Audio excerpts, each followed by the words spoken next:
안녕하세요.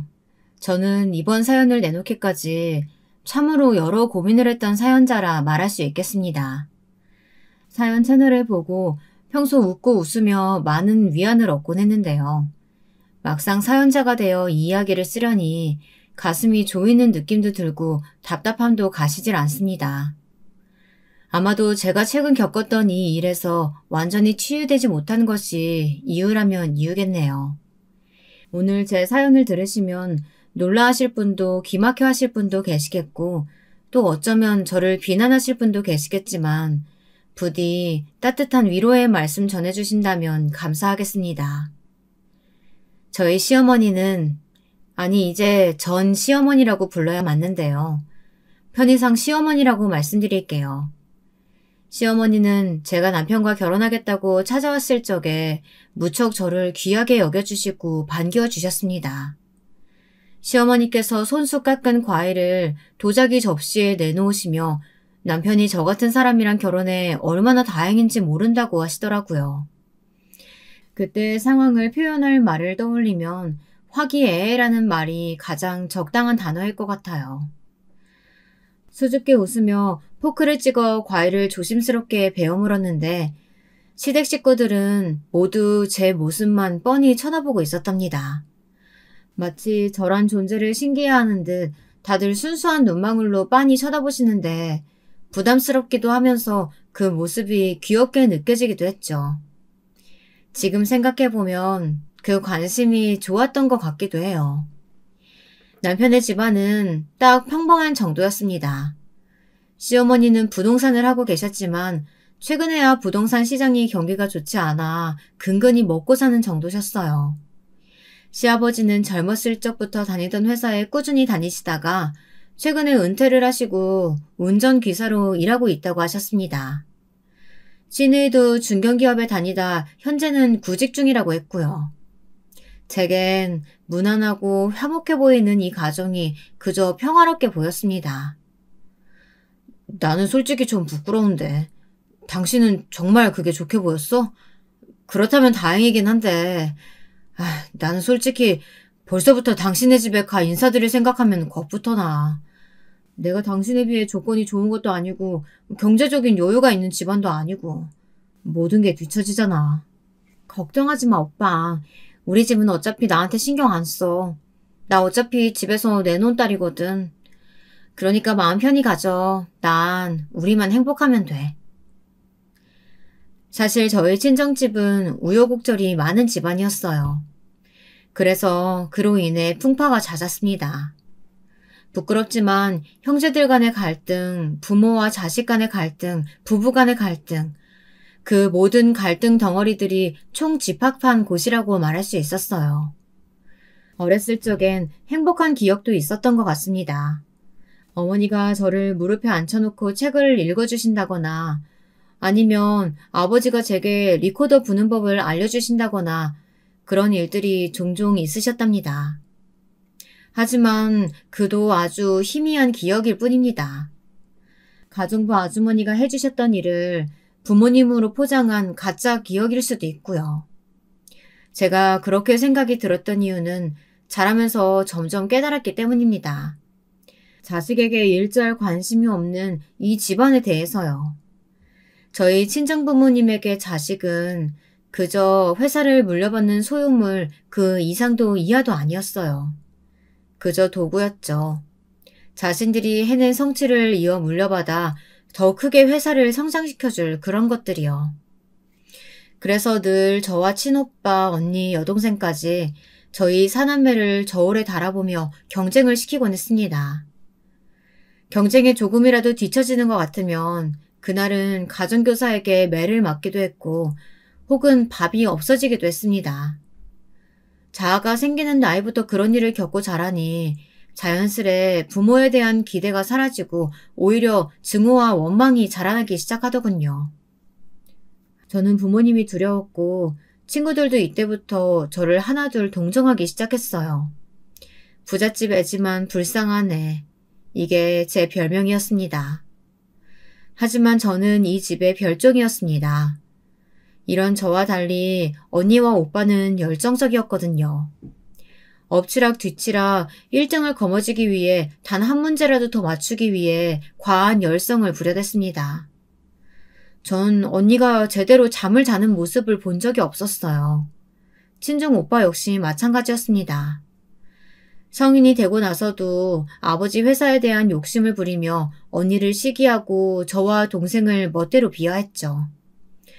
동생은 저보다 한 발 더 앞서가서 학교에서 이런저런 사고를 치고 다녔습니다.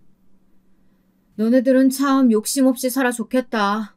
무소유 정신이냐 뭐냐? 대학도 그런 후진대 들어가서 뭐가 되려고 그러냐? 야, 있잖아. 세상은 나 같은 사람한테 대우해주는 거야. 너같이 아무것도 뭘 하려는 정신없는 애들은 도태되기 딱 좋아. 이런 집안에서 자랐으면 그에 맞는 품격을 갖춰야지. 하여튼 니네 앞길이 눈에 훤하다.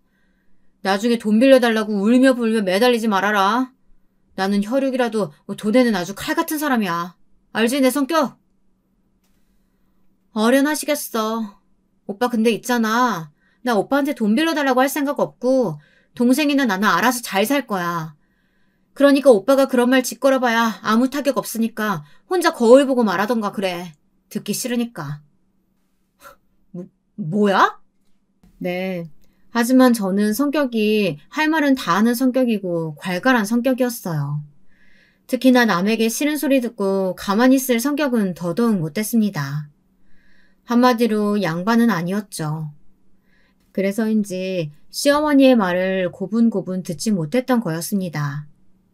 시어머니께서 이 고부 갈등의 90%는 제게 책임이 있다고 말하곤 했었는데 그 말에 동의는 못하지만 아무도 제가 그저 어머니 말에 순종하는 며느리로 살았다면 적어도 을로서 살 수는 있었을 겁니다.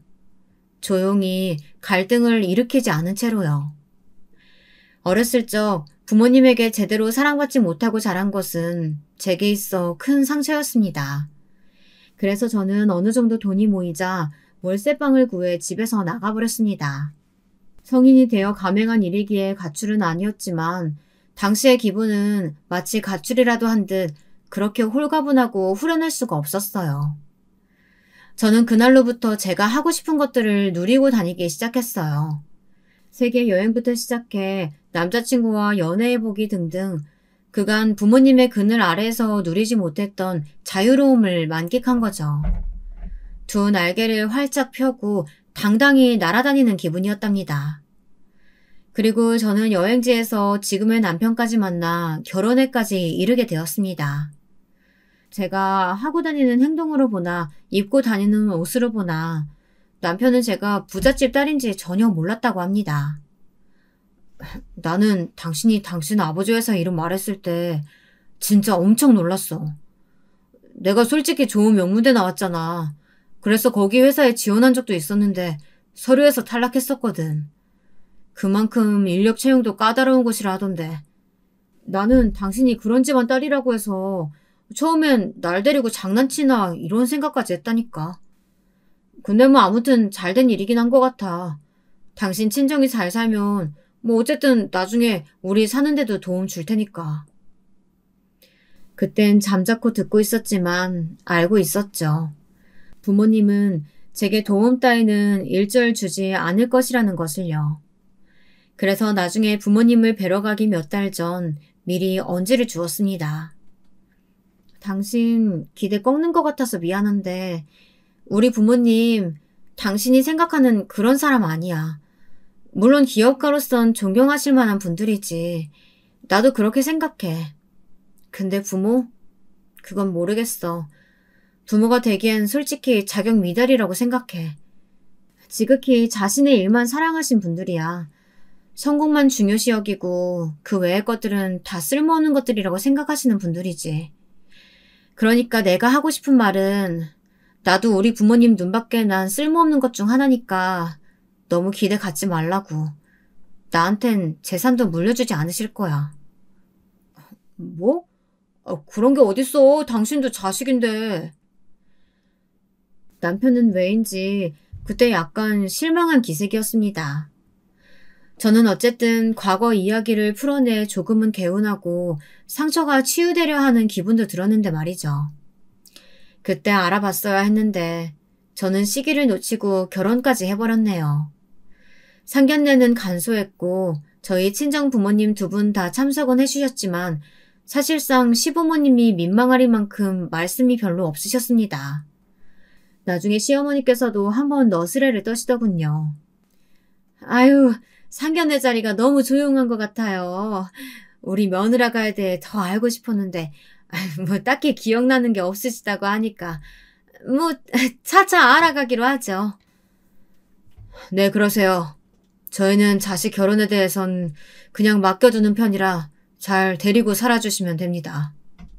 친정아빠의 이 말은 참 잔인했습니다. 부모님이 별 반응이 없자 시어머니는 포기하고 그냥 물만 들이키다 자리가 끝나버렸습니다.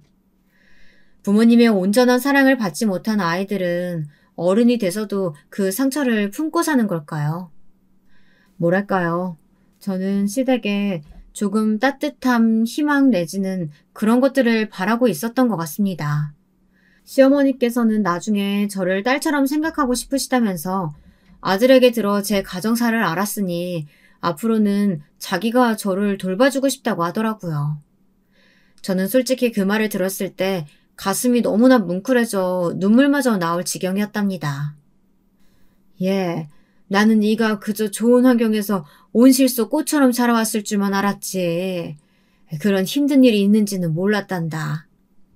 앞으로 내가 네 엄마 해줄 테니까 우리 한번 잘 지내보자.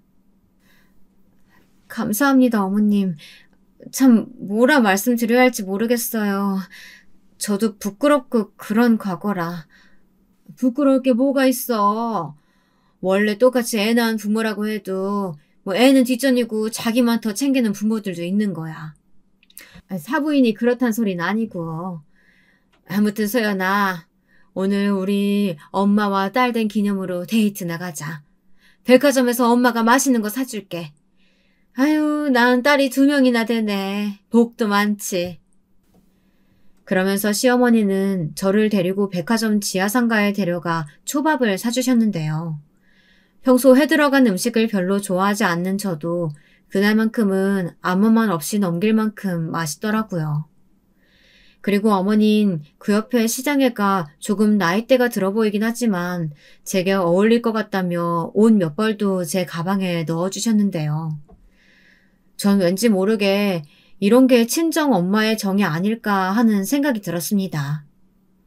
시어머니가 제게 해주셨던 그 시집살이에 대한 이야기는 내내 마음에 남았습니다. 사실은 말이다. 이건 우리 아들, 딸도 잘 모르는 얘기지만 내가 젊었을 적 시어머니한테 꽤나 구박을 많이 당했어. 참 그 시절은 시어머니를 정말 어머니라고 생각하고 모셔야 하는 시절이었지. 그래서 그런지 나를 막대하는데도 그저 내내하며 순정하기 바빴단다. 그때부턴가 눈물이 많아지고 밤만 되면 괜히 울적해지는 거야. 감정 기복도 심해지고.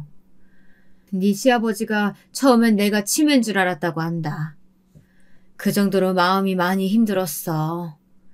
근데 이렇게 너를 만나니 참 동병상련 같고 마음이 애틋하고 그렇네. 정말 어머니 말 맞다나 우리의 처지가 비슷했던 것 같고 그래서인지 더 정이 갔어요.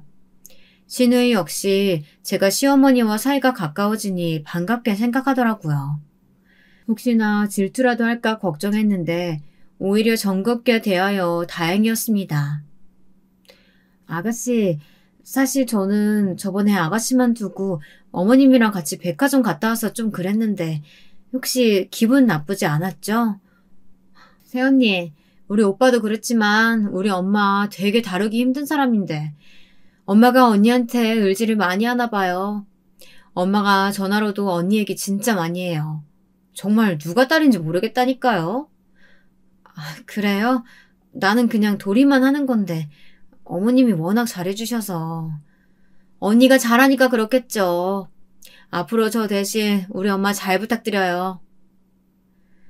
사실 신우이는 자기 주관이나 고집이 좀 강한 편이었어요. 외국에서 미술 쪽으로 유학 생활을 하다 왔다고 했는데요. 사실 시댁은 유학까지 보내줄 수는 없었던 형편이었지만 시누이가 안 보내주면 죽겠다고 단식투쟁을 하는 바람에 가게 됐다고요. 그래서인지 저한텐 괜찮지만 가끔씩 시어머니를 대하는 태도나 자기 오빠를 대하는 태도를 보면 너무 아랫사람 대하듯 하더라고요. 오빠 주제에 부잣집 새언니라니 웬 말이야. 참 오빠 팔자도 이렇게 필 줄 누가 예상이나 했겠어. 뭐 아무튼 오빠도 대학 잘 나왔겠다. 회사 월급도 나쁘지 않겠다. 새언니 뒷배경도 있겠다. 앞으로 구질구질하게 살진 않겠네. 나는 오빠 노총각으로 늙어 죽을까봐 걱정했는데. 시누이가 가끔 술에 취해 이렇게 말할 때가 있었는데요. 저는 이 어투가 무척이나 저희 친정오빠와 닮았다고 생각했습니다. 불쾌했어요. 오만하고 사람 아래로 보고 그런 어투잖아요. 제가 나서서 그렇게 말하지 마시라 한마디 하고 싶더라고요. 근데 저한테 한 것도 아니니 그럴 수가 없었죠. 다행히 이를 중재한 건 시어머니였습니다. 시어머니는 시누이에게 새언니도 있는데 말 조심하라며 어른답게 꾸중을 하셨어요. 그렇게 어머니는 시댁에서 유일하게 제가 진심으로 따를 수 있는 분 같았습니다. 그런데 이렇게 의지하며 앞으로 더 잘해야겠다고 마음먹은 것도 잠시 뒤이어 발생한 사고 같은 일에 저는 제가 대처를 잘못한 걸까 곱씹게 되더라고요. 솔직히 저희 구독자분들께도 시어머니의 이런 행동이 과연 괜찮은지 묻고 싶은데요. 사건의 발단은 저희 시어머니께서 백화점 쇼핑 이야기를 서두로 얘기를 이어나가시다가 불현듯 동남아로 여행을 가고 싶다고 하신 거였어요. 아무래도 우리 모녀 정을 다지기엔 짧았던 것 같아서 말이야. 거기 동남아 황제 관광이라고 패키지가 있더라고. 나는 노인네라 낮에 땀 뻘뻘 흘리며 나돌아다닌 것도 못하겠으니까 그냥 호텔 이런 데 하나 잡아가지고 푹 쉬었다가 오는 게 어떨까 싶어. 글쎄 이 시아버지도 내가 그 얘기 꺼내니까 그렇게 좋아하시는 거 있지? 아 그래요 어머님? 근데 제가 사실 지금은 못 가고 아이들 방학 기간에 가야 할 것 같아요. 곧 방학이니까 너무 오래 기다리지 않으셔도 될 것 같아요. 그래. 내가 우리 며느리랑 놀러 간다고 하니까 동네 사람들도 얼마나 부러워하는지 몰라. 그 정인에 있지? 내가 말했던 미용실 하는 아줌마. 그 집에 딸만 넷이잖아. 딸 부잣집이라고 참 부러웠는데 이젠 부럽지가 않다. 배 아파 낳은 딸은 이 엄마한테 관심도 없고 그저 집에서 놀고 먹기 바쁜데 우리 며느리가 날 이렇게 챙겨주네. 며느리 하나가 최고다. 일단 어머님과의 여행은 좋았습니다. 간다는 생각만으로도 행복해졌어요. 다만 걱정되는 부분은 제가 몸 컨디션이 그렇게 썩 좋지 않았어요. 사실 시어머니에겐 말하지 않은 것이 하나 있었는데요. 저는 당시 임신 중이었답니다. 생각보다 빠르게 생긴 아이였는데 임신 초기라 혹시라도 유산될까 안정되면 말씀드릴 생각이었습니다. 근데 여행 이야기를 꺼내시니 솔직히 대답은 아니오라고 하고 싶었는데 너무 기대하시는 눈치였어요. 찝찝한 마음으로 전화를 끊었는데 일단은 남편과 상의를 해보기로 했습니다.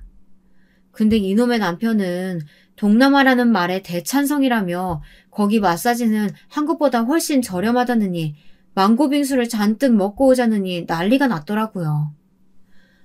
저기 여보, 우리 아기 방학이면 얼마 안 남았는데 혹시라도 위험하지 않을까? 임신 초기엔 뭐든 조심해야 한다고 하잖아. 그런가? 그럼 좀 시기를 늦춰서 가면 되지. 어쨌든 내가 엄마랑 이 문제는 상의해 볼게. 상의? 그래, 그럼 알겠어.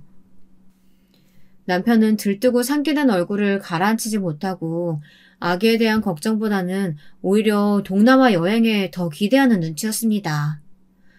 허나 시간이 갈수록 저는 이 뜻이 너무 심해져서 도저히 여행을 할 컨디션이 못 되었어요. 그래서 어쩔 수 없이 임신 소식을 전하며 의사를 전달했습니다. 어머나, 임신을 했다고? 아이고, 그거 참 경사구나. 우리 딸이 임신이라니. 처음에 시어머니는 화들짝 놀라시며 대대적인 축하를 해주셨어요. 거의 이웃집에 떡이라도 돌릴 듯한 기세였습니다.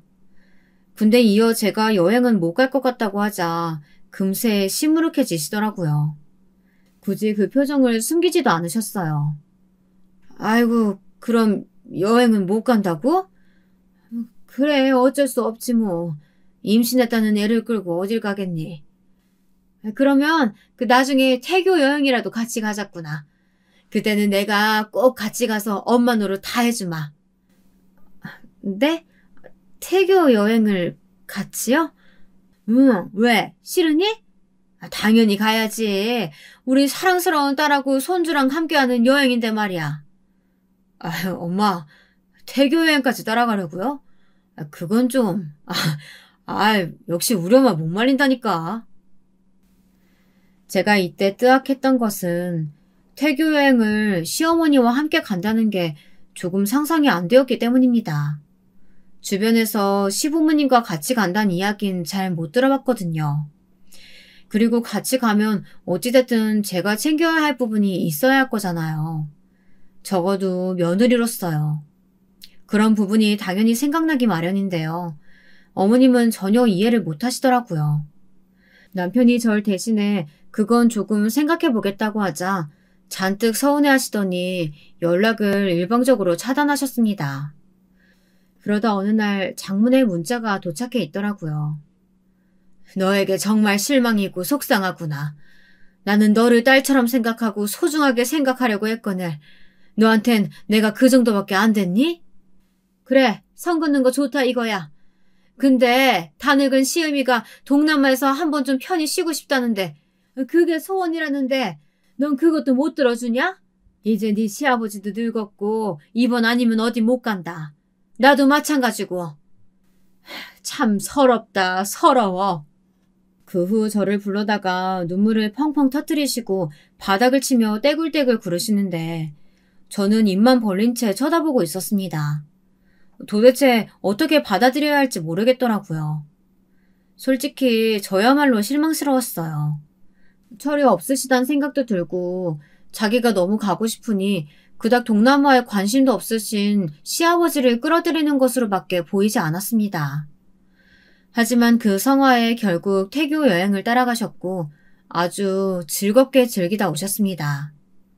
세상에 특급 호텔에서 룸서비스를 시키며 수영장에서 물개처럼 수영을 하시는데 저는 허탈한 마음에 그저 웃고만 있었네요. 그때까진 그래도 좋은 마음이었던 것 같아요. 우리 시어머니 내가 딸 같은 마음으로 여행 보내드린다 생각하자 이렇게 여기면서요. 그런데 여기서 한 번 더 저를 경악해 한 일이 있었으니 바로 비용 문제였어요. 저는 그때까지만 해도 비용을 어떻게 할지에 대한 대책이 없었습니다. 사실 시부모님 측에서 먼저 제의를 했으니 제가 대부분을 부담하더라도 조금은 내주실 줄 알았거든요. 그런데 호텔부터 음식까지 모든 걸 시어머니에게 마쳤음에도 지갑을 열지 않으시더라고요. 나중에 남편이 또 우스갯소리로 한마디를 했는데 시어머니는 장단을 맞추시며 호호실실 웃으시더라고요. 아니 엄마, 아주 며느리 덕분에 호강하네. 이런 여행 언제 또 와보겠어. 엄마 복 받은 줄 알아야 돼. 아까 면세점에서 소연이가 명품 지갑 사줘. 거기다 엄마 무슨 기념품 챙겨야 한다고 선물 무슨 코끼리만큼 들고 가잖아. 그래. 나도 고마운 거야 당연히 알지. 근데 우리 딸이 해주는 건데 뭐 그렇게 어렵게 받을 거 없지 뭐. 안 그래? 딸이 엄마 생각하는 마음이란 건 원래 그런 거야. 우리 딸 고마워. 다음에도 부탁한다. 저를 딸이라고 지칭하며 그렇게 말씀하시는데 제가 나중에는 좀 참지 못하고 한마디를 하게 되었어요. 이때 저도 시어머니의 몇 가지 발언들에 꽤 예민해져 있었기 때문이에요. 그것도 친정 관련한 발언들로요. 시어머니께서 남편에게 대강 들은 이야기로 몇 가지를 유추해 보셨는지 저희 언니와 오빠가 뭐하고 사는지 어디에 사는지 아파트 평수는 몇 평대인지 그런 걸 캐물으시더라고요. 그러다 동생 이야기가 나왔는데 거기서 제 기분이 확 상해버린 겁니다. 동생은 홍대에서 자그마한 미용실을 운영하고 있었고 그걸 그대로 전했더니 시어머니 표정이 묘하게 변하더라고요. 미용실?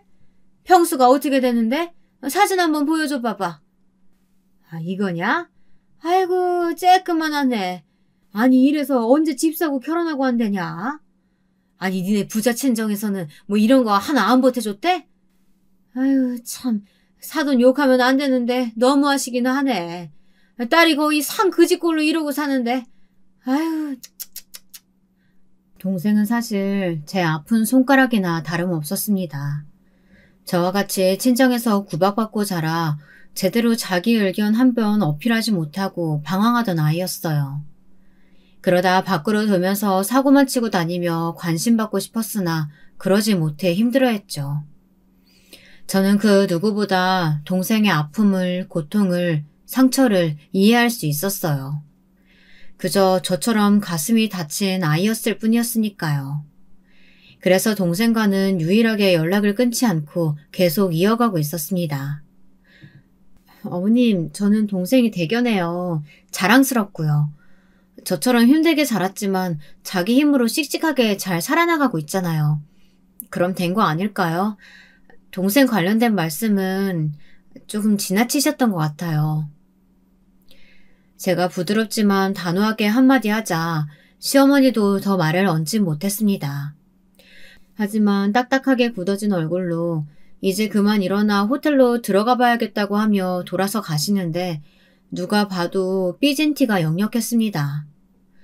저나 어머니나 서로 감정이 상하긴 마찬가지였어요. 그러니 저도 구태여 말을 걸지 않았습니다. 그런데 돌아오는 길 사건이 터졌죠. 제가 앞서 참다 못해 한마디를 하게 된 사건이었고 이로 인해 사이는 지중해 태평양 마냥 완전히 벌어지고 말았습니다.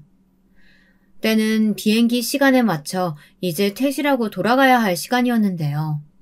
시어머니께서 갑자기 여기 아주 유명한 맛집이 있다는 걸 알았다며 꼭 거길 가야 한다고 주장하시는 겁니다. 어머님, 저희 늦어요. 일단 지금 얼른 출발해야 돼요.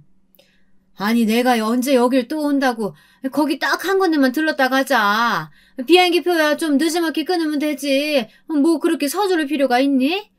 내가 들어보니까 거기 셰프가 아주 유명한 사람이라고 하더라고. 인서탄지 모식인가 거기에도 나온다고. 네? 이미 비행기표 끊어놨잖아요. 무슨 말씀이세요? 이제 와서 이러시면 곤란해요. 아유 참. 야, 너 돈 냈다고 유세 부리냐? 아, 그럼 나만 먹고 갈 테니까 니들은 먼저 한국 가라. 내가 내 돈 내고 비행기표 끊어서 갈 수 있어. 누굴 그지로 하나. 참나, 딸처럼 대해줬더니 네가 내 딸보다 더하다 더해. 아유 진짜 내 딸도 징그럽게 돈덩거리는데 아주 똑같아. 그러면서 갑자기 시어머니의 화살이 저에게로 바뀌어지는데 황당했습니다. 돈으로 유세를 부린다니요. 그런 적이라도 있어야 억울하지 않겠네요. 남편도 시어머니를 같이 말렸는데 그야말로 황소고집이었어요. 자기는 어떻게든 꿋꿋이 그걸 먹고 가야겠다면서 그 고집을 부리시는 겁니다. 어머님, 그러면 마음대로 하세요. 저희는 갈게요. 뭐 어떻게 할 수가 없네요. 결국 제가 그렇게 발걸음을 돌리는데 여기서 화가 나야 할 사람은 저임에도 불구하고 시어머니는 갑자기 벼락같이 옆에 있던 과일 하나를 집어던졌습니다. 망고였는데 그 딱딱한 망고를 그대로 몇 개를 집어던져 버리더라고요.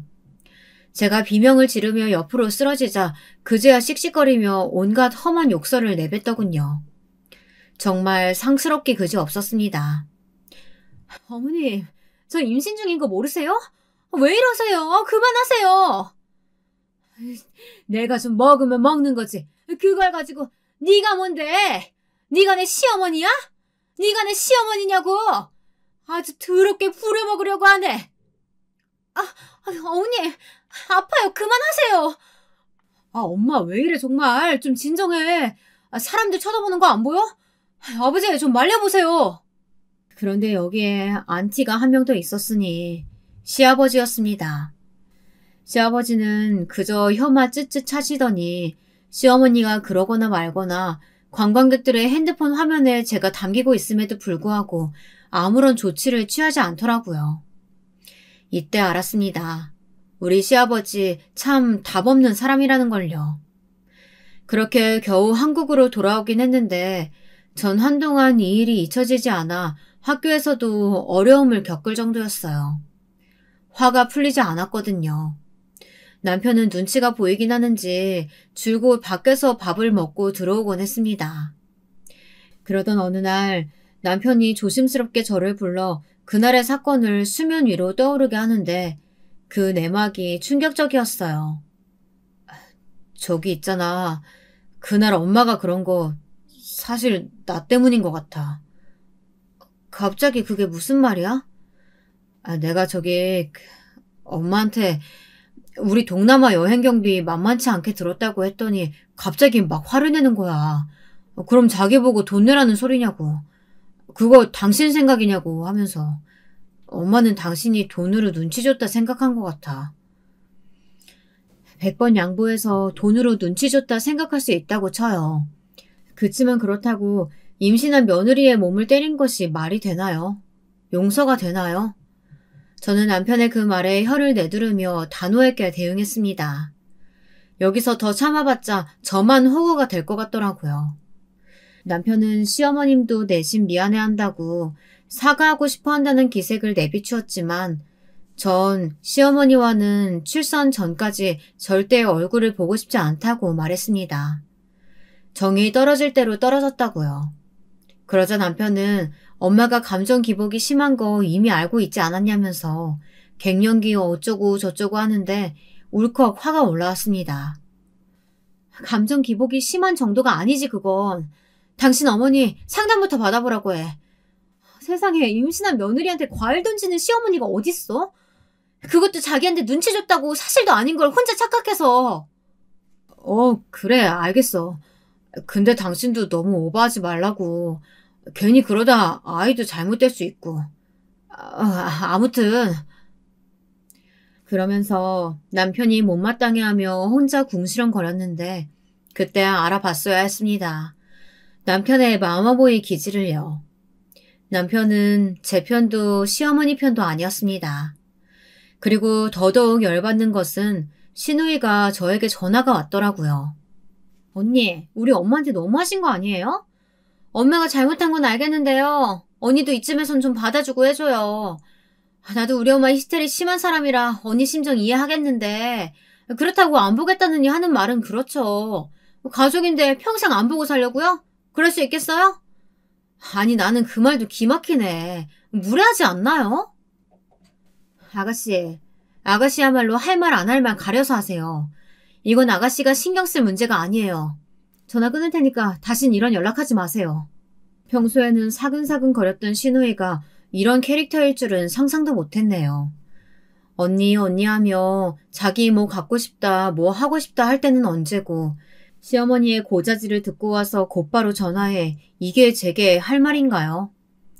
저는 그 전화를 받고 더더욱이나 아기를 낳을 때까지만이라도 아님 혹은 그 이후로도 시어머니라는 사람과는 가까이 지내면 안 되겠다 생각했어요. 근데 시누이는 자기가 무슨 말을 했는지 싹 잊은 것 같더라고요.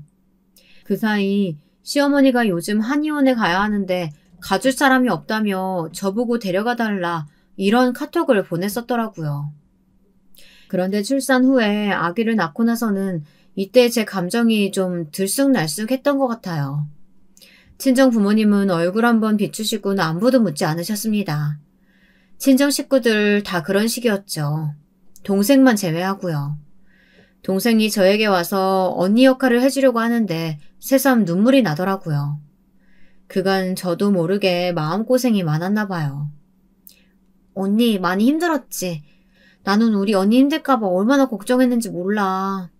언니가 지금껏 나 돌봐주고 했던 거 생각하면 이제부터라도 내가 언니 책임지고 언니 애기 키우는 것도 도와주고 싶어.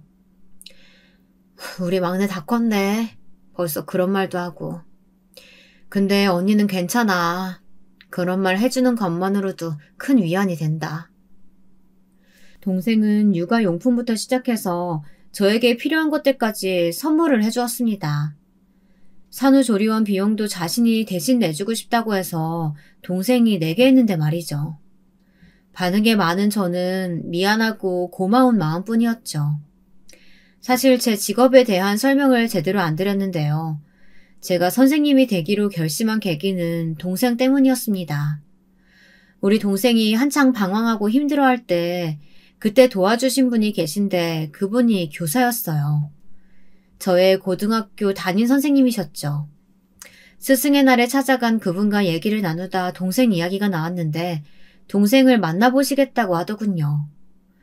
동생의 마음이 불안정한 상태라 선생님과 동생의 만남이 그땐 좀 불안하기도 했는데요. 선생님은 아주 어른스럽게 동생에게 조언을 해주셨던 모양입니다. 동생이 그 이후로 좀 바뀌게 되었거든요. 그리고 저도 제 과거를 돌아보니 그 선생님을 만나면서 마음이 많이 진정되고 위로를 받았던 것 같았어요. 어린 영혼들을 다독이고 인도해 줄 수 있는 사람, 교직이란 자리, 이런 것들에 매료되어 저는 곧바로 대학부터 다시 준비해 교사의 길을 걷게 되었습니다. 아무쪼록 동생이 다행히 직장도 쉬고 저와 함께 아이를 케어해 주기로 했으니 자주 들렸는데요. 덕분에 참 편했습니다. 근데 엄마가 된 기쁨에 보람에 벅차오르는 감정을 누리고 있을 무렵 어느 날 시어머니가 무턱대고 연락도 없이 찾아온 겁니다. 문을 떵떵 두드리더니 큰 목소리로 아기 좀 보여달라고 소리를 치는 게 아니겠어요? 동생과 같이 있을 때였는데 동생은 어이가 없는 얼굴로 누구냐고 묻더군요. 결국 마지못해 문을 열었는데 시어머니는 자기 집인 듯 신발을 벗고 들어와선 아기 얼굴을 슬쩍 보더라고요. 저는 이미 태유 여행에서 단단히 마음이 상한 바가 있었고 시어머니를 아직 마주할 준비가 안 되어 있었습니다. 그런데 갑자기 눈물을 훔치시더니 그러더군요. 너도 알다시피 내가 좀 예민한 때가 있잖니. 우울증이 깊어 그래. 그땐 이 시미가 미쳤다 생각하자. 사돈처녀 와 있는 걸 봐선 몸이 아직 편치 않은가 보네. 내가 네 엄마 해준다고 했지 않니? 그날 일 있고 우리 새롭게 시작하자꾸나. 옆에서 동생이 제 옷자락을 끌어당기며 언니 하고 불렀어요. 동생은 시어머니의 저 말에 속아 넘어가지 말라는 신호를 보내는 것 같았어요. 근데 전 어른이 먼저 사과를 하시고 굽히시니 그것도 무시하면 안 된다는 생각이 들더군요. 그도 그럴 것이 남편이 워낙에 시어머니와의 화해를 원하기도 했거든요. 그래서 일단 동생을 안심시켜 보낸 뒤 가급적 똑부러지게 말하려고 했습니다. 어머님, 그날 일 사과해 주셔서 일단 감사해요. 근데 솔직히 말해서 제가 그 일을 잊을 수 있을지 모르겠어요. 아무렇지 않게 어머님 얼굴 보고 그럴 자신이 없네요. 아직은요. 저한테 시간을 좀 주세요. 그래, 알겠다. 네 마음 편해질 때까지 기다리마. 시어머니는 그러고 돌아가셨어요. 며칠 지나고 나니 저도 조금 마음이 풀리더군요. 그 후로 시어머니는 계속해서 선물 세례를 했습니다. 김장을 했다며 남편 손에 김치와 직접 삶은 수육을 들려보내시기도 하고 반찬을 해다 주시기도 했죠. 그것도 제가 좋아하는 오징어채나 멸치볶음 종류로요. 이쯤 되니 저도 이제는 슬슬 사과를 받아들이고 관계를 다시 다져나가야겠다 여겼습니다. 그런데 그때 사건이 터진 겁니다. 그날은 남편이 출장을 간다 해서 혼자 잠이 들려고 하고 있었는데요. 근데 갑자기 버리지 못한 분리수거가 생각이 나더라고요. 아차 싶어 분리수거만 버리고 다시 돌아야겠다 생각하고 있었어요. 양손 가득 분리수거통을 들고 밖으로 나왔는데 갑자기 흰색 외제차 하나가 제 앞으로 위협스레 돌진하는 겁니다. 너무 놀라 그대로 엎어져 손에 있는 것들을 죄다 떨어뜨리고 말았습니다. 그리고 운전석과 조수석에서 내린 각각의 두 사람이 눈에 보였는데요. 두 사람의 얼굴이 낯익었습니다. 시어머니와 시누이더라고요. 얘, 넌 정말 이상한 애다. 네 친척 가족들에겐 그렇게나 좋은 걸 안겨주고 우리 딸 생일엔 뭐 겨우 이깟 기프트콘? 스파 이용권인지 뭔지 이거 딱 봐도 할인 사이트에서 저렴하게 주고 구매한 것 같은데. 너 이거 나 때문에 이런 거지? 아유 진짜 사람이 쫌스러워도 정도가 있지. 막말로 내가 애 유산시킨 것도 아닌데 말이야. 네 과거가 불쌍해서 내가 친히 발걸음하며 바리바리 챙겨줬더니 우리 귀한 딸한테 이딴 거나 주고 자빠져 있어. 야, 내가 했던 사과 취소하마. 취소야 취소. 알아들었냐? 어머니, 지금 제정신이세요? 아가씨 뭐라고 말 좀 해봐요. 지금 설마 내가 선물로 줬던 게 마음에 안 들어서 이날래를 떠시는 거예요? 언니, 솔직히 말해봐요. 저거 할인 구매한 거죠? 나 쪽팔려서 그럼 저 스파 못 다녀요. 이용권 중고마켓에 팔아버릴 거라고요. 초등학교 선생 월급 얼마 안 된다고는 들었는데 이건 좀 구질구질하죠. 진짜 미쳤어요? 사과를 취소라고 다시 없던 일로 해달라고 하시는 시어머니, 쿵짝 맞추는 시누이. 그에 저는 당장 집으로 돌아가선 남편을 소환했습니다. 근데 여기서 남편이 너무나 실망스러운 반응을 보이는 겁니다. 사실 마마보이 이야기 주변에서 많이 들어봤지만 제 남편이 그런 쪽일 거라고는 전혀 생각하지 않았거든요. 뚜렷하게 느끼지 못한 그것을 너무나 여실히 느꼈었네요. 아니 그래서 뭐 당신 우리 엄마 성격 파탄자다 뭐 이 말이야? 나보고 대체 어쩌라는 거야? 나 불효자 되기 싫어. 그리고 당신도 처음부터 고분고분하게 굴었어야지. 그게 싫으면 받아주는 척이라도 하면 되지. 어쩜 당신은 그렇게 융통성이 없냐? 아유, 내가 이런 여자랑 결혼한 건진 미처 몰랐다. 나 당분간 찜질방에서 잘 거니까 나 찾을 생각하지 마. 시어머니나 아들이나 저를 위협하던 수단이 비슷하더라고요. 나가는 뒷모습이 너무 얄미웠어요. 그래서 더 쏘아붙이지 못한 게 한이었네요. 이보세요. 당신 어머니가 자가용으로 나 치려고 했어. 그리고 지금 이게 나한테 할 말이야? 내가 당신 어머니 사과 그럼 무조건 받아줘야 했단 말이야? 내 감정도 중요해. 내가 피해자라고. 당신 어머니가 아니라. 남편은 제 말은 들은 척도 않고 그렇게 나가버렸어요. 제가 그렇게 목청 높여 소리를 지른 건 아마 결혼 생활 이후 처음이었을 겁니다. 남편은 찜질방에 가지 않았어요. 남편의 SNS 사진들을 보니 시댁에서 편하게 자기 엄마가 차려주는 밥 먹으며 게임하고 놀고 있더라고요. 우리 엄마 밥 최고, 엄마가 해준 총각김치 너무 맛있다. 이런 글들을 올리면서요. 남편에게는 사실 좀 특이하다면 특이한 습관이 있긴 했는데요. 바로 SNS 중독이라는 점이었답니다. 한번 보면 빠질 듯이 보는 것도 보는 거지만 꼭 글을 올려댔어요. 어디 음식점을 가도 사진을 찍고 먹어야 했고 찍기 전에 먹으면 그런 걸로 저를 은근히 눈치 주기도 했죠. 그때는 그게 귀엽다고 생각했었는데 그건 그냥 관심이 미치도록 고픈 사람의 행동일 뿐이었습니다. 그리고 한 가지, 남편의 그간 SNS를 뒤지다 보니 이상한 점을 발견했어요. 저와 연애할 적 사진들이 싸그리 삭제되어 있더라고요. 홧김에 지운 모양이었습니다. 정말 유치하기 짝이 없었는데요. 이 또한 시어머니의 성격을 그대로 빼닮은 거였겠죠. 모전자전이라고 시어머니와는 전혀 다를 거라고 생각했던 남편의 이런 모습에 저는 단단히 실망하게 되었습니다. 그런데 동생은 이를 조금 다른 시각으로 보더라고요. 언니, 근데 좀 이상하지 않아? 뭐가? 형부, 갑자기 사진 지운 건 홧김이라 쳐도 언니한테 이 정도로까지 막대하진 않았었잖아. 자기 엄마 편 들면서 왜 갑자기 날뛰는 건데? 그건 저도 생각지 못한 부분이었습니다. 생각해보면 이상했을 법했는데 놓친 거였죠. 전 그 말에 곰곰이 남편의 최근 행동들을 떠올려보게 되었습니다. 출산할 즈음, 출산 후 두 시기 모두 남편은 출장이 잦았고 집에 들어오는 날이 적었습니다. 남편의 직업 특성상 출장이 잦은 업무이긴 했지만 요즘 유독 심하다고는 생각하고 있었어요. 설마 하는 생각이 머릿속을 스치는데 곧바로 아닐 거야 하며 고개를 젓게 되더군요. 하지만 동생은 계속해서 이상하다며 밀어붙여야 한다고 맞습니다. 어떻게 하라는 건데? 설마 뭐 흥신소 이런 거라도 이용하자고? 아휴, 야, 괜히 그런 거 하다가 이상한 거 알고 싶지 않다. 그냥 묻고 갈래. 무슨 바람이야. 누가 그 인간 좋아한다고. SNS 중독자의 머리털 빠져가는 유부남을. 회사에 이 유부남인 거 모르는 사람도 없는데.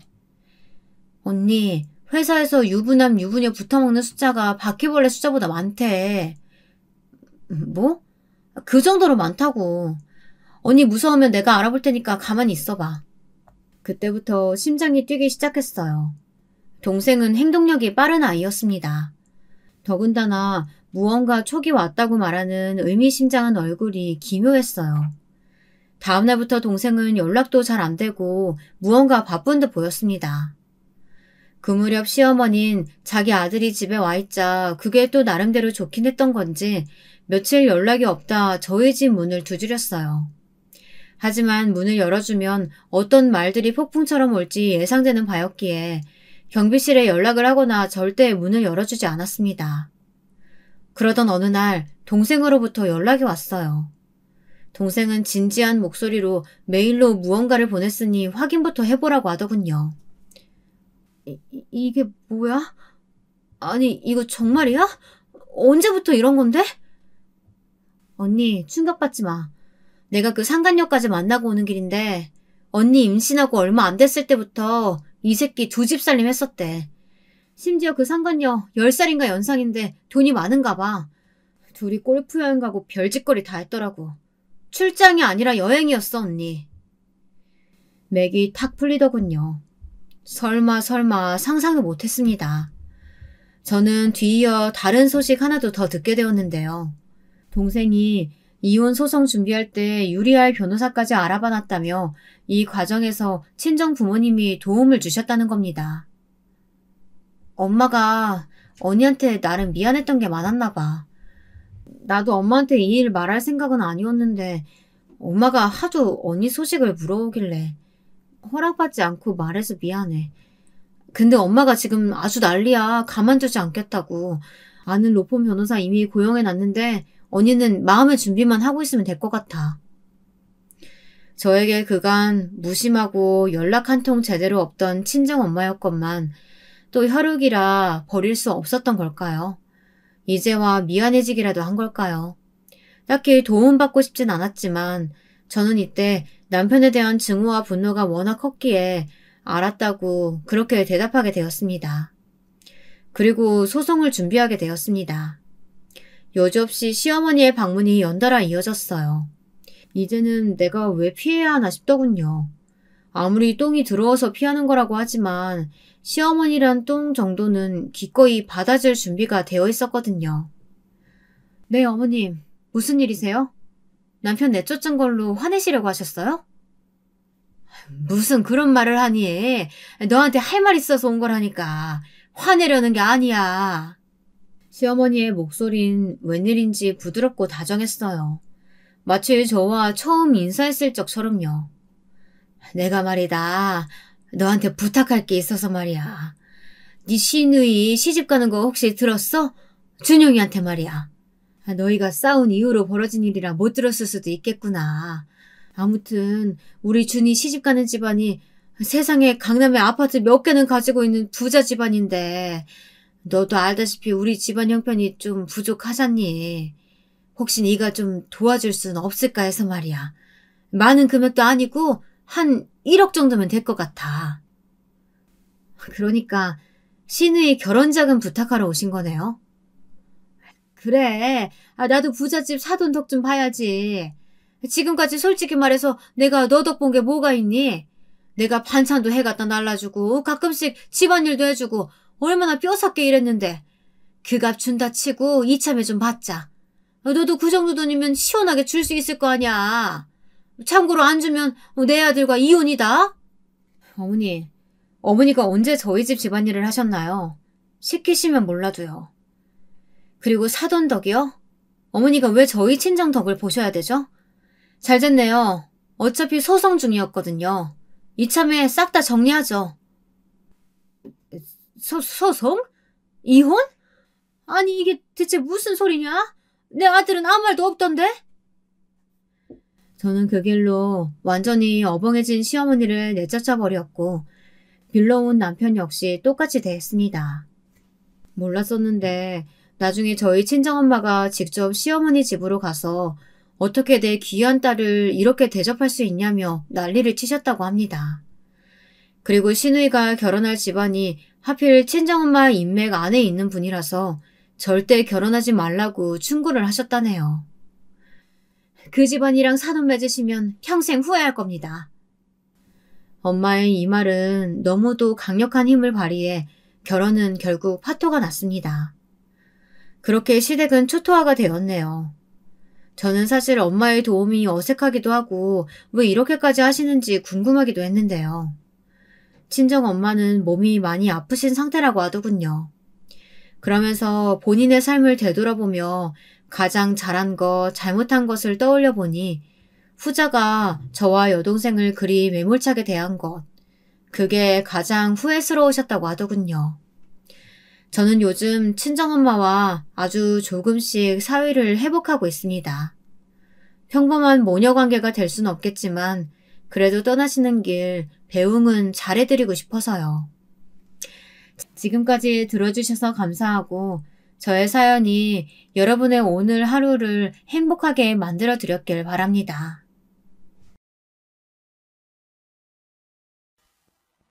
안녕하세요. 이제 30대 중반에 들어선 진정한 30대가 된 여성입니다. 저는 몇 년 전까진 국어 강사로 일을 하다가 결혼 후에는 전업주부로 살고 지냈어요. 그리고 이혼 후에 다시 국어 강사로 돌아왔고요. 이렇게 다시 제자리로 돌아오기 전까지 수많은 슬픔과 아픔과 후회의 순간들을 겪어야 했는데요. 그 파란만장한 시간들을 여러분들께 이야기해드릴까 합니다. 위에서 말씀드렸다시피 저는 32살 때까지 학원에서 국어 강사로 일을 했습니다. 유명한 학군이 있는 학원가에서 꽤나 큰 학원이었어요. 대학원을 졸업한 뒤 운 좋게 바로 취직하고서 5년간 몸담갔던 첫 직장이기도 했습니다. 사실 전 임용고시를 보고 선생님이 되고 싶었지만 시험을 보는 족족 낙방했어요. 아이들 가르치는 일은 포기하고 싶지 않아서 학원에 취직하게 된 거죠. 막상 일을 시작하니까 강사 일이 잘 맞더라고요. 아이들과 적절한 거리와 시간 안에서 만날 수 있고 제가 노력한 만큼 성과가 나오고 벌이가 달라지다 보니 보람도 느끼고요. 장담할 순 없지만 저는 스스로 그 학원 강사 중에서 누구보다 열심히 했고 누구보다 제 일을 사랑한 사람이라고 생각해 왔어요. 365일 내내 제 자리에서 열과 성의를 다하면서 살았으니까요. 사실 제 인생 좌우명이 인간은 어차피 혼자다거든요. 그러니 누군가와 평생을 살아가는 일에 대해선 어느 때보다 신중해야 하고 혼자로 살아간다 해도 삶의 이치로 여기고 싶었어요. 그게 인간의 기본적인 운명이니까요. 그렇기에 필수적으로 누군가를 만날 생각이나 외롭다고 생각한 적은 없었던 것 같네요. 그렇게 직장과 집만을 오가던 제가 결혼을 할 수 있었던 건 전 남편이 저와 같은 직장에서 일하기 때문이었어요. 그 사람이 학원 원장이었거든요. 맨 처음에 전 남편과 저는 일반적인 직장 상사와 직원 관계였어요. 솔직히 말 한마디 안 섞을 땐 사람이 좀 뭐랄까 까탈스러워 보였다고 할까?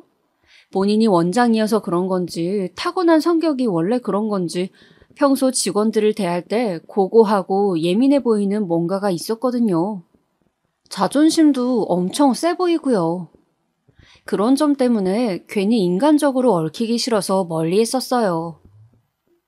그런데 문제는 매일 직장에서 이런저런 일들로 부딪히는 것들도 모자라 저를 자꾸만 찾아대서 멀리할 수가 없다는 점이었습니다.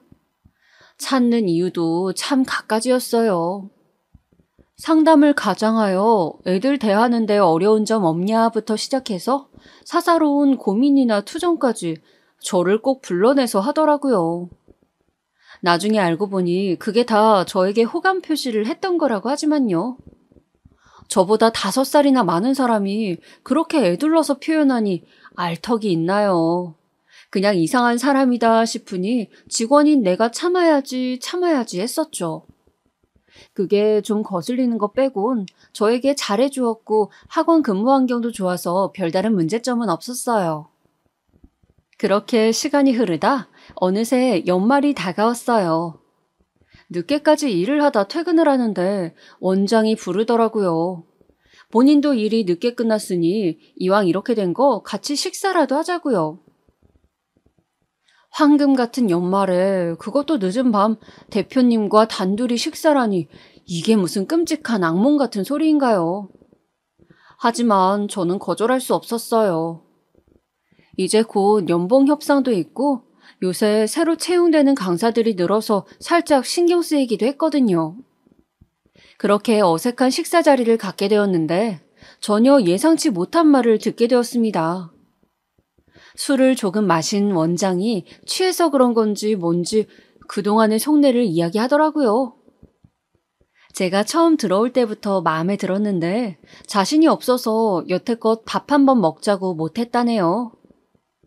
본인은 자신감도 자존감도 없어서 좋아하는 상대에게 접근하고 만나자 하는 게 너무 어려웠대요.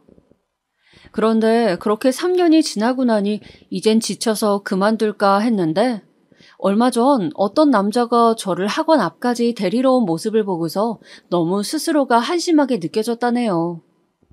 그래서 이렇게 된 거 말이라도 해보자며 저를 불러낸 거였더라고요.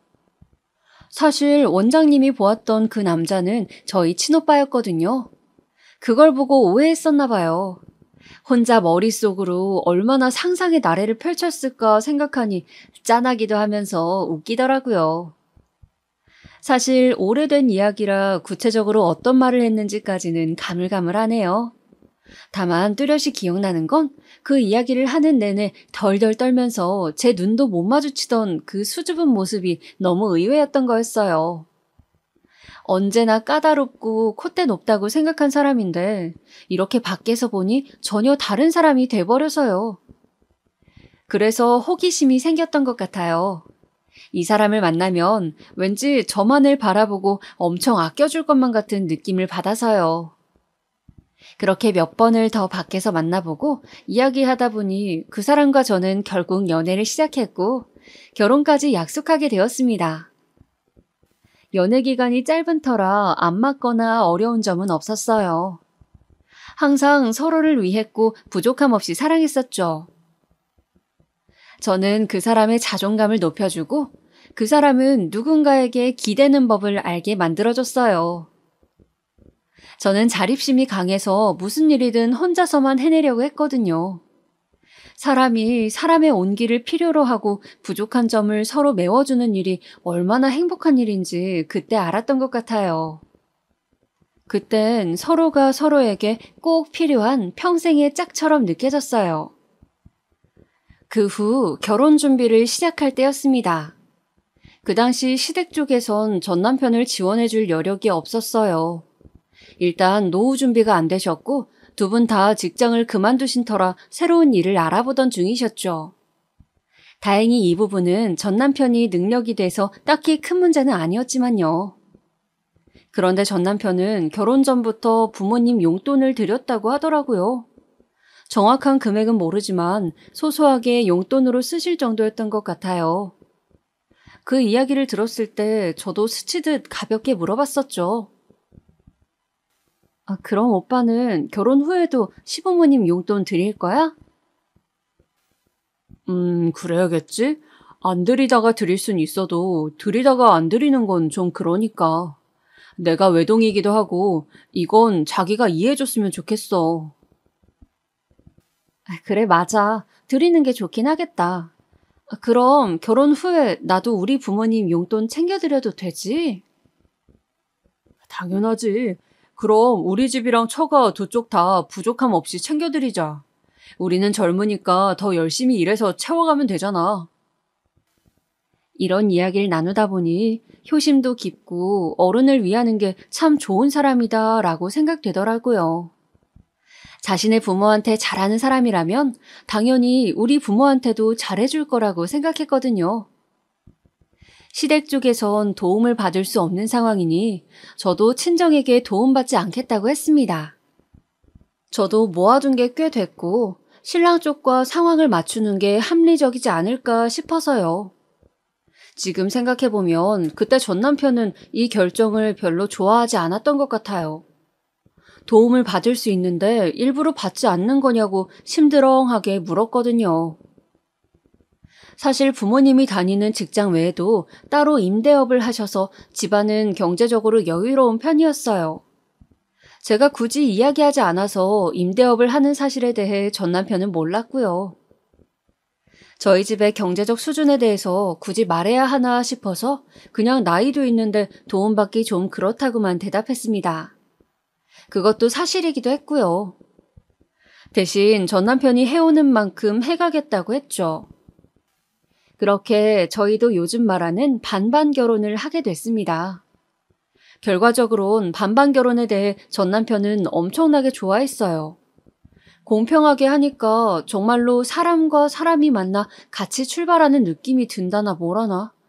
결혼 초반에는 정신이 없었어요. 일도 하면서 집안일까지 돌보는 게 생각보다 더 힘든 일이더라고요. 일 끝나고 돌아오면 녹초가 된 내 몸 하나 살피는 것도 어려운데 청소에 빨래에 식사 준비에 할 게 태산이라 너무 힘들었어요. 전 남편은 제가 생각했던 것보다 더 깔끔한 사람이었더라고요. 집에 먼지 하나 있는 걸 못 보고 매일 청소를 요구하면서 아침은 꼭 먹어야 하고 그것도 매 끼에 찌개나 국이 꼭 있어야 하는, 한마디로 너무나 귀찮은 스타일이에요. 그러니 일을 해도 끝이 나질 않았네요.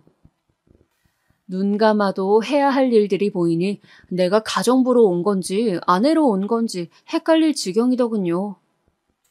전 남편은 저보다 출근은 느리지만 퇴근이 늦었는데 그러다 보니 집안일을 거의 도와주지 못했어요. 어제 늦게까지 일했으니 아침엔 좀 더 자야 하고 늦게 퇴근했으니 밤에는 일을 못하니까요. 그러다 보니 모든 가사 일이 제 몫이 된 거죠. 그래서 자연스럽게 학원 수업 준비를 점점 소홀히 하게 되니 일의 능률이 떨어지고 몸은 몸대로 지쳐가니 주말이 될 때쯤엔 아예 일어나지를 못하겠더라고요. 그러다 하루는 너무 피곤해서 그런 건지 빨래를 개다가 그 자리에서 일어나지 못하고 쓰러진 적도 있었어요. 퇴근한 남편이 와서 깨워주는 덕분에 간신히 일어나긴 했지만요. 그 뒤로도 이런 일들이 몇 번이나 반복되니 하루하루가 너무 버거워져서 결국 나를 잡고 전 남편한테 하소연했어요. 나 학원이라면서 혼자 집안일까지 하는 거 너무 힘들어서 못하겠어. 집안일 분담하거나 일주일에 몇 번만이라도 가사 도우미를 구하거나 둘 중 선택해줘. 결혼한 뒤로 반년간을 참아온 일이었어요. 그전까진 군말 없었고요. 그렇지만 전 남편도 분명 제가 힘든 걸 알았고 도와주진 않지만 어깨를 주물러주면서 애교를 피우거나 진지하게 미안하다고 말하곤 했었어요. 그러니 솔직히 털어놓고 말하면 도와주겠다고 말할 줄 알았어요. 그거면 저도 충분했고요. 그런데 잠자코 이야기를 듣던 전 남편이 고작 하는 말은 이랬네요. 아무리 힘들어도 그렇지 어떻게 가사 도우미를 쓰자고 하니 넌. 우리가 재벌도 아니고 안 그래?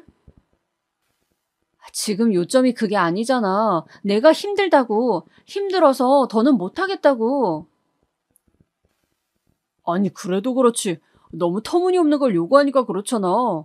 애가 있는 것도 아니고 꼴랑 2명이 사는 집에 도우미를 들이는 게 말이야? 전 남편은 제 말에 요지를 파악 못하고 가사 도우미라는 말에 꽂혀서 계속 화를 내는 거예요. 글쎄 같은 말만 반복하는 게 얼마나 답답하던지 원래 이렇게 말이 안 통하는 사람이었는지 지난 시간을 돌아볼 정도더라고요. 도우미 쓰는 거 힘들다는 거 알아. 알면서도 말한 걸 보면 내가 얼마나 참았는지 안 느껴져? 그만큼 내가 버티기 힘들다고. 아내가 이렇게 힘들다는데 그럼 자기가 더 도와주겠다고 하면 끝날 일 아니야? 왜 이상한 거에 집착해서 이렇게 싸움을 만들어? 현실적으로 내가 어떻게 도와줘? 알잖아. 난 당신보다 퇴근도 늦어. 처리하고 올 일이 많다고. 앞으로 도와줄게 라는 빈말은 하고 싶지 않아. 현실적으로 불가능하단 얘기라고. 하지만 그렇게 힘들다면 알았어. 당신이 일 그만두고 전업주부로 지내는 건 어때? 내 외벌이로도 충분할 거야. 일을 그만두라는 말에 저는 더 이상 말다툼할 의지를 잃어버렸어요. 내가 이 일을 얼마나 사랑하는지 제일 잘 아는 사람이 그런 말을 하다뇨. 생각지 못한 배신감에 아무 말도 할 수 없더라고요. 그런데 전 남편은 막상 입으로 뱉고 나니 좋은 아이디어라는 듯 제가 전업주부를 선택할 수 있게 설득하기 시작했습니다. 나중에 학원이 더 확실히 자리를 잡고 저도 신혼지나 어느 정도 살림에 적응할 때까지만 쉬고서 돌아오라고요. 본인이 있는 한 언제든 저를 위한 자리를 내어줄 수 있다면서요. 솔직히 틀린 말은 아니었지만 생각해 본 적 없는 일이라 당황스러웠어요. 어찌됐든 경력이 단절되는 거고 나중에 돌아올 수 있다 해도 그때 내가 지금만큼의 역량을 갖춘 강사일까 싶더라고요. 한창 잘 되고 있을 때 그만두는 게 아닐까, 일을 하지 않으면 스스로 작게 느껴지진 않을까 걱정이 많았어요. 당분간 생각해보겠다고 말을 돌렸지만 전 남편의 설득은 멈추지 않았습니다. 통장 여러 개를 가져와 보여주면서 제가 일을 그만두면 그 정도의 돈을 어디서 어떻게 메울지 미리 계산하고 정리해서 말해주더라고요. 전업주부로 지내면 자신도 일에 더 집중할 수 있고 삶에 여유가 생겨서 싸울 일도 줄어들 거라고요. 아이가 생기기 전까진 몸 관리를 하는 게 좋지 않냐고도 했네요.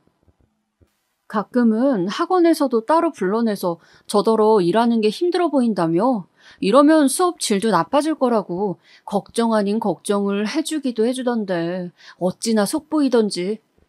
사실 이 모든 이야기를 들어도 일을 그만두고 싶지 않았습니다. 끝까지 다른 방법을 찾고 싶었죠. 하지만 제가 그만두면 모든 게 평화로워질 텐데 그 쉬운 선택을 두고서 다른 선택지는 없었어요. 몸은 언제 고장날지 몰랐고 전 남편과의 말다툼이 더 잦아지면서 결혼 생활 자체가 위험해질 수도 있다고 생각했거든요. 결국 저는 울며 겨자 먹기로 일을 그만둘 수밖에 없었고 전 남편은 제 선택에 매우 흡족해 했어요. 자신을 위해 선택해줘서 고맙다며 다른 걱정은 말고 우선은 당분간 집에서 푹 쉬라면서요. 마음은 불편했지만 나중에 꼭 다시 돌아가겠다고 다짐하며 학원 짐을 정리했던 기억이 납니다. 그때는 몰랐어요. 제가 이렇게 오래 쉬게 될 줄을요. 만약 돌아갈 수 있다면 절대로 이 선택만은 하지 않았을 거예요. 그렇게 전업주부로 지낸 지도 다시 반년이 지났습니다. 저는 어느새 못하는 일이 없는 살림꾼이자 전 남편의 일을 내조하는데 온 하루를 쓰는 사람으로 변해 있었어요. 집안일을 하다가 가끔씩 책을 읽고 카페를 오가고 그림을 그리며 소소한 취미 활동을 이어가는 그 생활이 어렵진 않았습니다. 다만 나라는 사람이 어떤 일을 했고 어떤 일을 할 때 성취감을 느꼈는지 잊어버리게 된 것뿐이었어요. 이건 일생에 아주 중요한 문제이면서도 한편으로는 이렇게 반년 만에 쉽게 잊어버릴 정도로 사소한 일이었더라고요. 저는 저도 모르는 새에 점점 더 차분해졌고 느려졌고 멍해져 갔습니다. 일을 안 하니 전 남편과의 대화도 줄었고요. 전 남편도 점점 학원에 대한 이야기를 안 하고 저도 묻지 않으니 소소한 대화 몇 마디를 나누는 게 우리 부부의 전부였습니다. 그 정막이 익숙해질 때쯤 한 번은 전 남편이 이야기를 했어요. 아이를 갖자고요. 원래도 전 남편은 아이를 많이 갖고 싶어 했거든요. 저도 원했고요. 그런데 그때 제 마음에 여유가 없어서 아이를 가질 용기가 없더라고요. 그래서 솔직히 제 생각을 솔직하게 털어놓고 시간이 더 필요하다고 말했어요. 그러자 전 남편은 저에게 대체 뭐가 문제냐며 너무 나약한 것 같다는 말 한마디를 남기고서 대화를 끊었습니다. 맞아요. 제가 너무 나약한 걸지도 모르죠. 하지만 그때 전 너무 외롭고 쓸쓸했어요. 이젠 정말로 집 안에만 머물며 아무도 궁금해하지 않는 사람이 된 것 같아서 마음이 허했습니다. 어떤 취미를 가져도 못 만나던 친구들을 만나도 그 공백은 채워지지 않았습니다. 그렇게 시간 가는 줄도 모르고 살다가 시댁에 혼자 간 날이었어요. 전 남편이 어머니께 드릴 선물을 전해달래서 간 길이었습니다. 혼자 간 건 처음이라 어색했지만 살가운 며느리로 보이기 위해 노력하며 어머님과 이런저런 대화를 나누던 중이었어요. 슬슬 일어나려고 하는데 어머님이 갑자기 처음 듣는 알 수 없는 이야기를 꺼내시는 겁니다. 아유, 맞다, 새아가. 이번 달 용돈은 혹시 다음 달 분에서 미리 조금 떼어서 줄 수 없니? 들어올 때 봤잖니. 우리 현관문이 엉망이야. 그거 고치려는 게 생각보다 꽤 드네. 어떻게 안 될까? 용돈이라니 무슨 말씀이세요, 어머니? 저희가 용돈을 드리고 있었다고요? 언제부터요? 반년 정도 됐지. 뭐야, 아범이 아무 말 안 했니? 둘이 같이 주는 거라고 했는데 아니었어? 아, 그렇군요. 이야기 들었던 걸 제가 잠깐 깜빡했었나 봐요. 그런데 어머니, 죄송하지만 얼마를 받으셨는지 다시 여쭤봐도 될까요? 전 남편이 시댁에 용돈으로 들여왔던 돈은 한 달에 자그마치 200만 원이었습니다. 200만 원, 그 돈이면 한 달 월급에 가까운 돈이잖아요. 별다른 일도 없이 어떻게 평소에 그만큼의 돈을 용돈으로 드릴 수가 있죠? 제가 일을 그만두면서부터 모든 가계는 전 남편이 전담하고 있었어요. 저는 생활비를 받아 쓰는 입장이니 다른 지출에 대해선 아는 게 없었고요. 어련히 잘 알아서 하고 있을 거라 생각했는데 배신감이 들더라고요. 심지어 한두 푼도 아니고 몇백만 원을, 이렇게 큰 액수의 돈을 저에게는 비밀로 하고서 몰래 드리고 있던 게 너무 화가 나더라고요. 본인도 잘못인 걸 알고 있으니 따로 말하지 않은 거였겠죠. 아무리 혼자 벌고 있다고 해도 이건 함께 꾸리는 가정이잖아요. 가정의 믿음이 깨진 저는 곧장 전 남편에게 따지기 위해서 집으로 향했습니다. 퇴근 후 전 남편이 집으로 왔을 때 저는 지체하지 않고 물었어요. 용돈을 드리고 있던 게 사실인지, 왜 내게 말을 안 했는지 등등에 대해서요. 올게 왔다는 곤란한 표정을 짓던 전 남편이 하는 말은 생각보다 더욱 가관이었습니다. 말 안 한 건 미안해. 그렇지만 어쩔 수 없었어. 우리 부모님 일 그만두시고 지금 다른 벌이 없는 거 알잖아. 나도 당신 생각해서 최소 생활 금액으로 맞춘 거야. 몇십만 원 들여서는 생활이 안 되신다고. 내가 외동아들인데 이 정도도 못 해드리면 어떡해? 나는 당신이 매번 자리를 잡으면, 이번에 자리를 잡으면 이런 말을 하니까 학원이 어려운 줄 알았어. 그래서 용돈 드리는 건 나중 일인 줄 알았다고. 어떻게 우리 형편에 200씩이나 드려? 당신은 잘 모를 것 같아서 따로 이야기는 안 했는데 6개월 전부터 학원 수업 종류 더 늘렸고 강사진도 더 들여왔어. 학원이 커지니 수입도 전보다 확실히 좋아졌고. 그러니까 늘은 만큼 더 드린 거라고 생각해. 알았어. 그럼 똑같이 우리 부모님도 드리자. 결혼 전에 약속했던 거 잊지 않았지? 그건 좀 어렵겠는데. 처가랑 우리 집 둘 다 드리고 나면 남는 게 없잖아. 용돈을 한 달에 400만 원 쓸 정도로 버는 건 아니라고. 대신 정 드리고 싶다면 그래 30만 원으로 하자. 금액은 나중에 서로 번갈아 가면서 바꾸면 되니까. 됐지? 뭐라고 했어? 30만 원?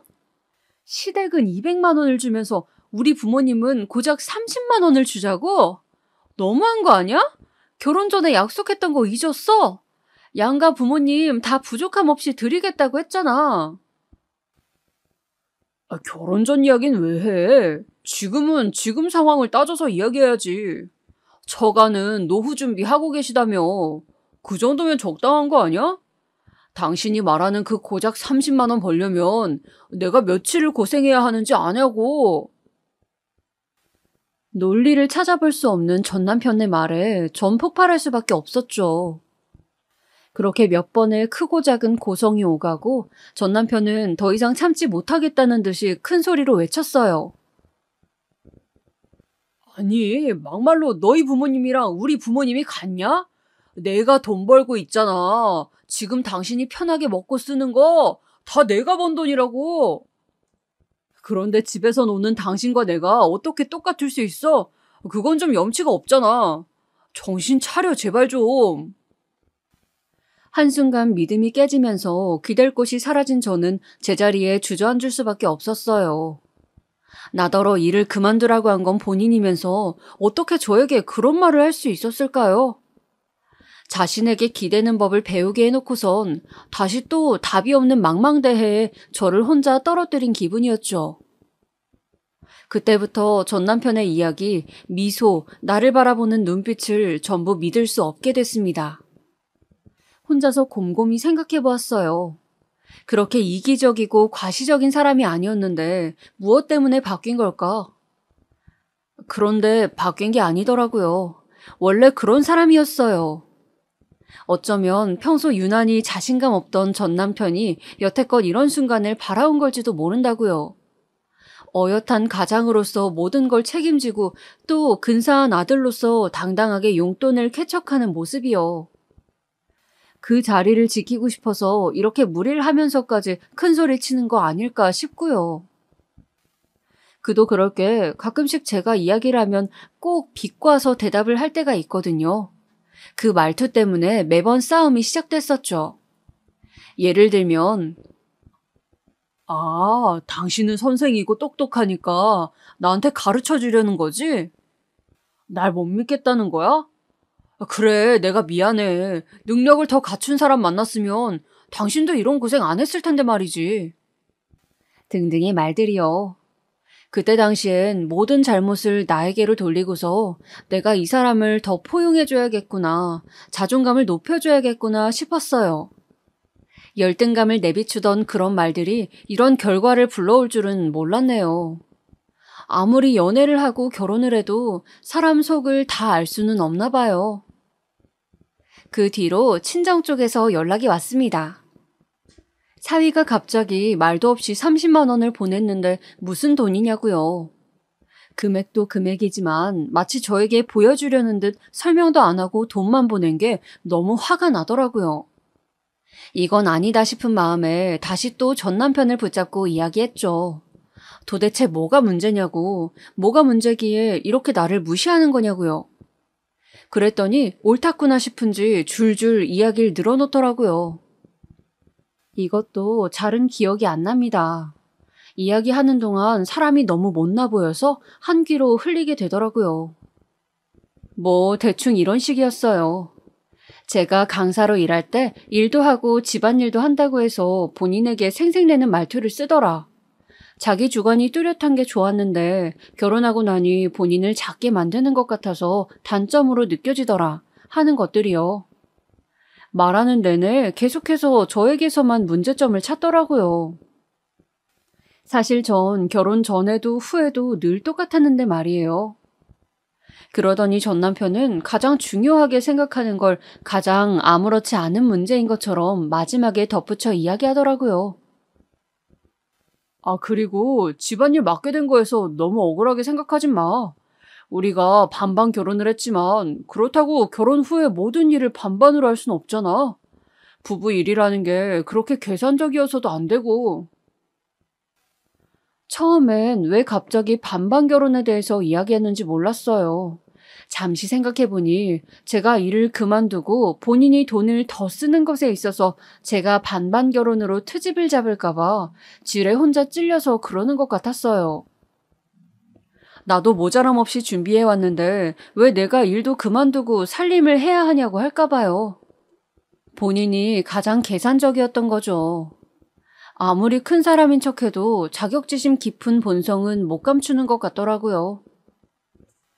당신이 일 그만두라고 한 거잖아. 전부 다 책임지겠다며. 집에서 쉬는 거 당신 의견이었고 내가 희생한 거야. 그런데 왜 나만 빚지는 심정으로 살아야 해? 이렇게 살려고 결혼한 거 아니야, 나. 긴 말 안 할게. 양가 부모님 용돈 똑같이 드리고 돈 같이 관리해.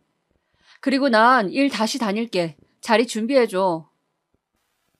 미안하지만 그럴 순 없어. 뭐?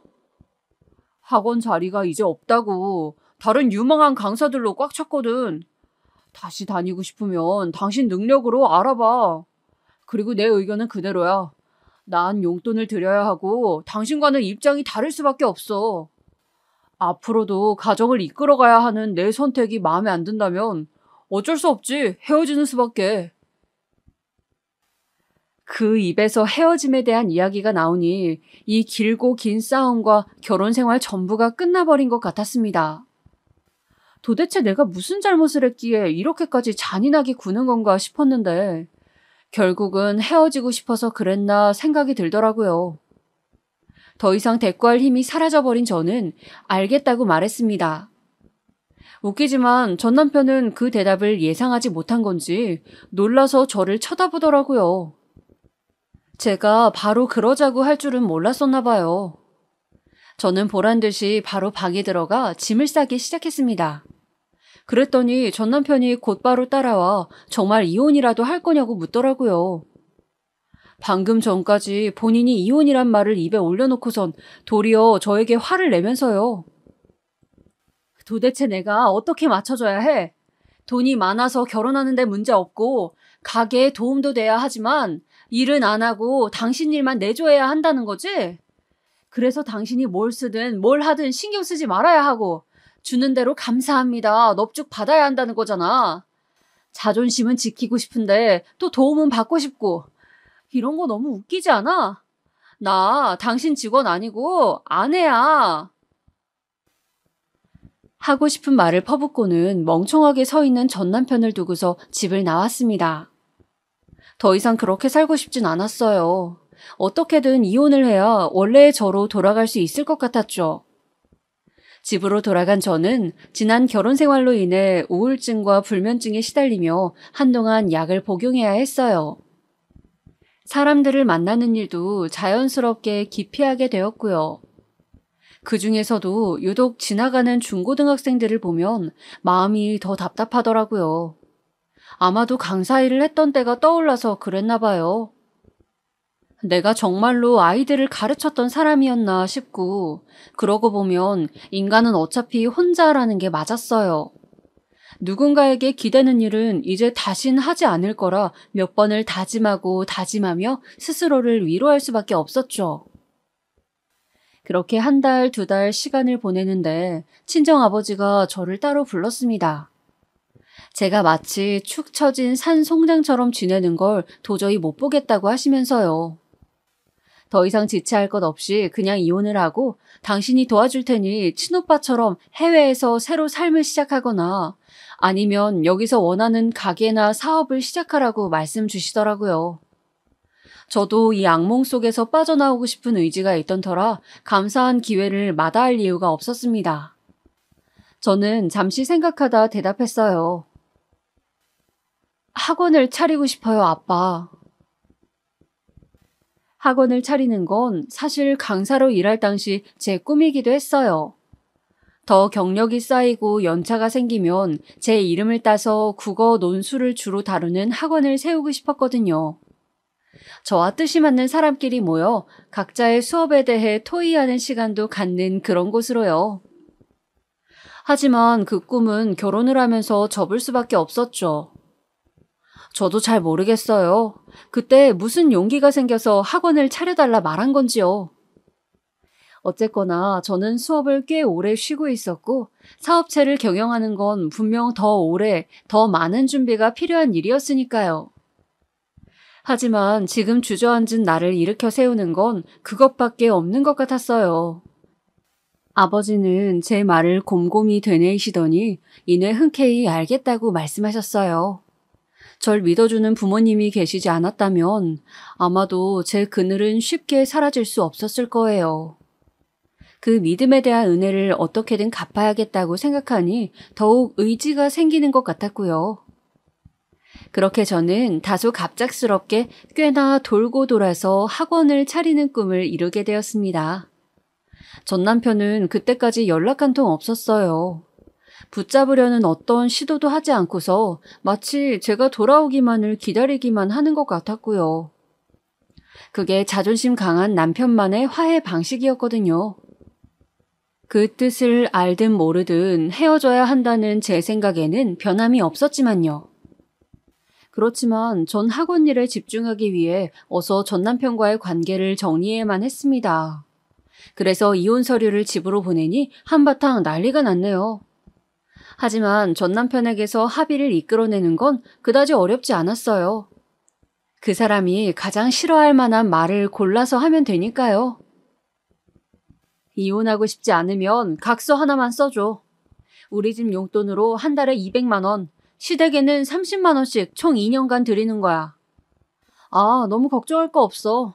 나도 일 다시 새로 시작할 거거든. 그럼 살림봐줄 사람이 없으니 가사 도우미를 써야 해. 그건 전적으로 당신 부담이고. 왜냐면 난 딱 내 방에서만 생활할 거거든. 밥도 알아서 차려 먹을 거고 내 빨래도 따로 할 거야. 각자 도생하겠다는 것만 확실히 약속해주면 돼. 어때? 괜찮지? 이를 듣던 전 남편은 길길이 날뛰더니 저더러 돈 귀한 줄 모른다, 더럽고 치사하다라며 이혼 도장을 찍자고 했죠. 아마도 그 불같은 성격에 홧김으로 도장을 찍은 거겠지만 저에겐 고마운 일이었어요. 그 도장을 찍은 서류를 법원에 제출한 뒤 저는 바로 전 남편에게 전화를 걸었습니다. 그리고 지금까지 참았던 일들을 쏟아부었어요. 나랑 이혼해줘서 고마워. 돈이 참 귀하단 거 덕분에 배웠어. 그전까진 사실 잘 몰랐거든. 난 부모님이 물려주실 건물도 있고 이제 곧 내 이름으로 사업도 낼 거라서 돈에 대한 개념이 사라지던 차였거든. 고마워. 그렇게 평생 아끼고 아껴가며 더럽고 치사하게 살아. 그럼 안녕. 이 말을 하고 바로 끊어버렸네요. 그랬더니 어찌나 전화를 해대던지 그 전까진 연락 한 통 없던 사람이 맞나 싶더라고요. 처음에는 왜 재산이 있던 걸 비밀로 했냐면서 그럼 쉽게 도움이 구하고 우리 둘 다 조금 더 편히 살 수 있었을 텐데 이기적이라고 욕을 하더라고요. 그러더니 어쩔 땐 이혼을 너무 쉽게 한 것 같다며 자신이 잘못했다고 우는 소리를 하거나 어쩔 땐 자기가 바깥일 하는 사람으로서 안에 있는 사람을 휘어잡아야 한다는 잘못된 생각을 한 것 같다고 이실직고를 하더라고요. 제가 반응이 없으니 마지막엔 우리가 같이 살 때도 자기 몰래 돈 빼돌렸던 거 아니냐며 경찰에 신고하겠다고 하네요. 한 번은 전 시어머니가 찾아오셔서 본인이 용돈을 요구한 거니 아들을 미워 말라고 하시더라고요. 다시 만나볼 생각 없냐고 물으시기에 정중히 인사드리고 돌려보냈어요. 정말이지 마지막까지 추잡스럽죠. 돈에 눈이 멀어서 눈에 뻔히 보이는 말을 늘어놓고 하다못해 어머니까지 시켜서 본인 말을 전하다니 말이에요. 그 덕분에 남은 정까지 전부 깔끔히 정리할 수 있었네요. 결혼을 한다는 건 서로 간에 믿음이 쌓이고 미래를 약속하며 오랜 시간을 보내야 하는 건데 이혼은 정말이지 너무 쉽더라고요. 그게 참 씁쓸하면서도 후련했어요. 이렇게 쉬운 줄 알았다면 질질 끌 거 없이 조금이라도 빨리 새 삶을 찾을 걸 싶고요. 그렇게 저는 이혼하고서 바로 전 남편의 학원 맞은편에 학원을 차렸습니다. 작정하고서 보란듯이 맞은편에 세운 건 아니었어요. 그런데 상가를 알아보니 임대가 나온 곳 중 가장 마음에 드는 곳이 거기뿐이더라고요. 다른 곳은 학교로부터 너무 멀거나 주변 환경 조성이 별로여서요. 마음에 드는 곳이 전 남편 직장과 가까운 곳이라 해도 일부러 피할 만큼 거리낄 게 없기도 하고요. 솔직히 말하면 그 당시 전 남편의 학원이 계속해서 무리하게 크기를 확장하는 바람에 사정이 어려워졌다고 들었어요. 사업 자금이 필요한데 투자자를 못 구해서 어려움을 겪고 있다고요. 그러니 저는 더욱 상관없다고 생각했고요. 그런데 전 남편의 생각은 조금 달랐나 봐요. 저의 학원이 아직까지 건재한 본인을 견제하려는 고의성이 있단 거죠.